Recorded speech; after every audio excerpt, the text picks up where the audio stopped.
Então, boa tarde a todos. Eu me chamo Kaline Nayara, sou estudante de graduação do curso de Ciências Biológicas da Universidade Federal do Maranhão e eu irei apresentar o trabalho intitulado Florística e Distribuição Geográfica do Semiárido Maranhense, sob coorientação da mestre Caterine Rios Santos, sob orientação do professor Dr. Eduardo Bezerra de Almeida Júnior e sob orientação também do professor Dr. Danilo Rafael Mesquita Neves.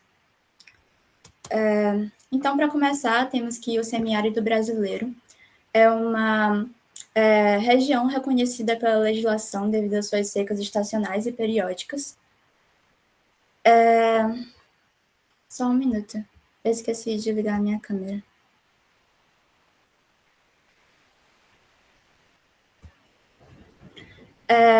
Devido às suas secas estacionais e periódicas, e destaca-se também por possuir o menor índice de chuvas do país, que estão concentradas em um curto período que vai de 3 a 4 meses. Ele também apresenta uma alta incidência solar durante o ano e elevadas temperaturas médias anuais que vão de 23 graus Celsius a 27 graus Celsius. Em relação à topografia do semiárido, ela varia de plana a ondulada.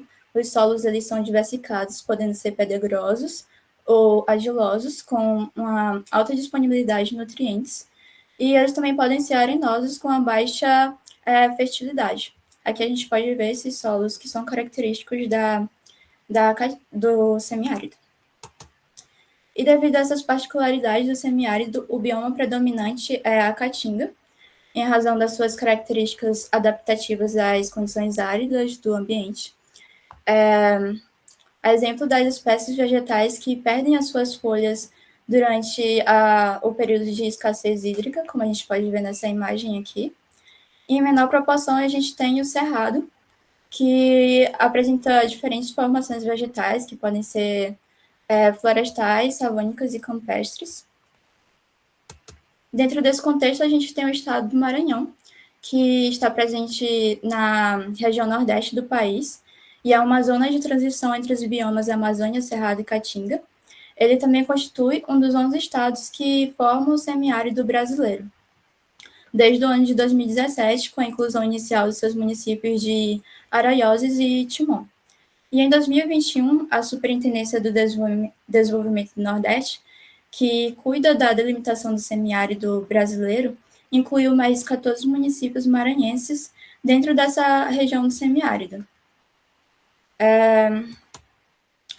E em relação a esses municípios, eles possuem uma rica biodiversidade, no entanto, eles também apresentam uma carência de dados em relação às suas formações vegetais.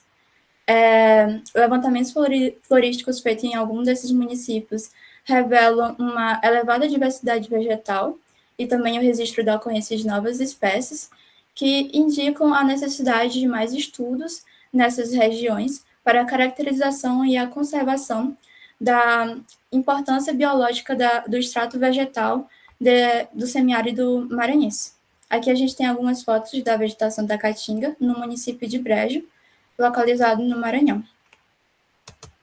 Então, esse trabalho ele visa analisar a riqueza florística da vegetação do semiárido maranhense, e bem como direcionar esforços para as áreas subamostradas, o que pode possibilitar ações de conservação nessas áreas. Então, para a realização desse trabalho, foi feita a delimitação do semiárido utilizando a classificação da SUDENE de 2021, que insere 16 municípios maranhenses dentro dessa região do semiárido, como a gente pode ver aqui nesse mapa. E dos 16 municípios que foram encontrados dentro da região do semiárido brasileiro, foram encontrados inventários florísticos apenas para 5 municípios, que foram os municípios de Araioses, Barão de Grajaú, Caxias, Parnarama e Santa Quitéria do Maranhão. Desses municípios, apenas 2 estavam dentro do bioma Caatinga, com 91 espécies, e 3 estavam no bioma Cerrado, com 338 espécies, totalizando 417 espécies, uma vez que algumas delas estão presentes em ambos os biomas.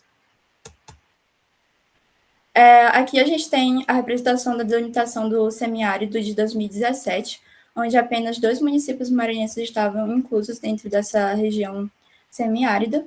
E aqui a gente já tem a representação do semiárido de 2021, onde a gente já tem mais municípios maranhenses dentro da região semiárida. E nesse mapa também mostra os pontos que foram amostrados no nosso estudo, onde foram feito o levantamento florístico dessas regiões. Então, para analisar a riqueza florística do semiárido maranhense, foi montado um conjunto de dados a respeito das espécies vegetais dessa região, utilizando o site NewTropTree, que é um banco de dados que reúne informações sobre as espécies arbóreas de mais de 6.000 locais que são georreferenciados na América do Sul, e que utilizam dados de inventários de levantamentos florísticos e fitossociológicos encontrados na literatura publicada ou não publicada, que vai desde teses de doutorado até relatórios de consultoria ambiental. Aqui a gente tem uma ilustração de como é o site NewTropTree. E após essa compilação de dados, foi feita a verificação do nome científico e da distribuição por domínio fitogeográfico das espécies vegetais, utilizando o site Flora e Funga do Brasil, de 2023, e também foi analisada o status de conservação das espécies através da plataforma IUCN.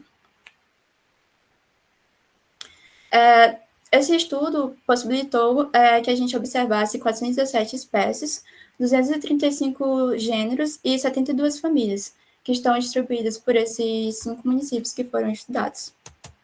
Aqui a gente tem uma tabela com a lista das espécies que foram verificadas, é só um fragmento da tabela, das espécies que foram verificadas na região do semiárido maranhense, os seus municípios de origem e também os domínios fitogeográficos nos quais essas espécies estão presentes. A partir do nosso estudo, a gente analisou que as famílias mais representativas foram Fabaceae, com 93 espécies, Myrtaceae, com 21 espécies, Rubiaceae, com 18 espécies, e Melastomataceae, com 16 espécies. Essas famílias elas são frequentemente encontradas no Cerrado Maranhense, de acordo com outros estudos que foram realizados na região.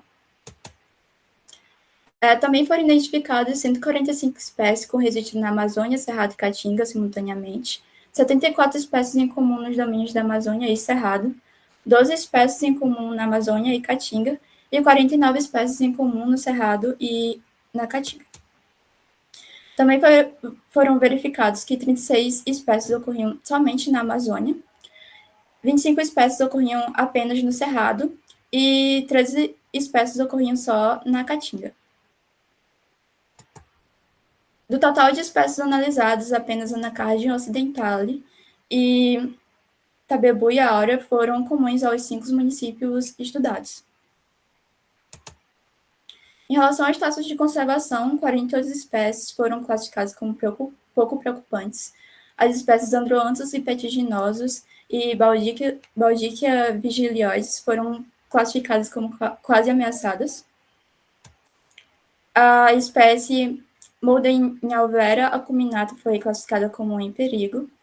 E as espécies Apuleia leucarpa, Peltogine maranhenses, Iminia parvifolia e Zeieria tuberculosa foram classificadas como vulneráveis. E a distribuição dessas espécies por diferentes domínios fitogeográficos com características bem distintas no estado do Maranhão pode ser atribuída à sua natureza transicional em relação aos biomas da Amazônia, Cerrado e Caatinga. E dos 16 municípios que foram estudados, apenas 5 possuíam dados sobre seus domínios fitogeográficos e espécies vegetais, o que evidencia a necessidade de mais estudos nessas áreas. Então, os dados observados nesse trabalho possibilitou um entendimento mais claro do território do novo semiárido no Maranhão, bem como da sua cobertura vegetal e da diversidade de espécies fanerógamas que foram encontradas nesses municípios.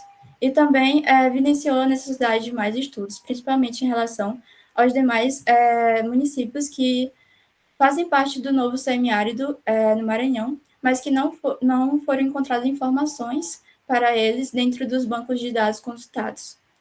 E, por fim, essas pesquisas que são realizadas, elas são muito importantes porque elas contribuem, podem contribuir para a conservação dessas regiões. Aqui estão algumas das principais referências que foram utilizadas para a elaboração do trabalho. E eu agradeço ao Laboratório de Estudos Botânicos, sob a orientação do professor Dr. Eduardo Bezerra de Almeida Júnior, e à Universidade Federal do Maranhão, pela infraestrutura oferecida para a elaboração do trabalho. Também agradeço à FAPEMA e ao FUNBIL pelo apoio financeiro à pesquisa e ao Laboratório de Macroecologia da UFMG pela parceria ao nosso trabalho. Obrigada, Kaline, pela sua apresentação. Você mostrou as plataformas que você utilizou para a sua pesquisa, mas você chegou em algum momento a consultar o Species Link? O Species Links, como a gente não fez a identificação de nenhuma espécie, ele não foi utilizado, mas caso a pesquisa fosse ampliada, né, para buscar os demais municípios que não foram encontrado informações, então ele haveria de ser utilizado. Para essa nova área, você chegou a registrar novos registros? Que você fez uma compilação e fez uma comparação, né? Entre algo que já tinha sido feito anteriormente, o que já tinha, e depois com a ampliação da área. Você chegou a identificar algum registro novo? Então, os registros novos, eles foram identificados com base em estudos que já haviam sido feitos na área. Provavelmente, se a pesquisa fosse ampliada para os demais municípios que não foram estudados, haveria de ser encontrado mais espécies novas nessas regiões, porque ainda é pouco estudado. Ok. Ruana está presente? Sim, professora. Parabéns, Kaline. Gostei bastante da sua apresentação. Eu só tenho alguns comentários, né? O primeiro, eu fiquei em dúvida em relação ao período de busca. Qual foi o seu período de busca, assim, para análise desses dados? Teve Então, um período, assim, a gente fez análise dos dados em um curto período, porque era mais uma verificação dos estudos que já haviam sido feitos sobre a região. Não foi algo que a gente foi, tipo, para campo realizar os estudos. Foi mais uma análise de estudos que já haviam sido feitos. Certinho, Kaline. E a minha outra pergunta é em relação às suas perspectivas futuras, né? Em relação a esse trabalho, em relação a esse tema, se você já tem algo em mente, assim, em relação à sua pesquisa mesmo, né? Se vai parar por aqui ou se você já tem uma outra perspectiva diante dos dados que você analisou, né? Que você obteve. Bom, o que eu espero a partir desses estudos é que essas áreas que fazem parte do semiárido possam ser mais amostradas, principalmente as que fazem parte da Caatinga, porque quase não existem estudos em relação a esses municípios. Então, eu espero que essa pesquisa possa alcançar esses municípios, porque geralmente, elas contribuem para a conservação desses locais, principalmente se forem encontradas espécies que estão ameaçadas ou vulneráveis. Certinho. Muito obrigada. Eu estou satisfeita, professora. Obrigada.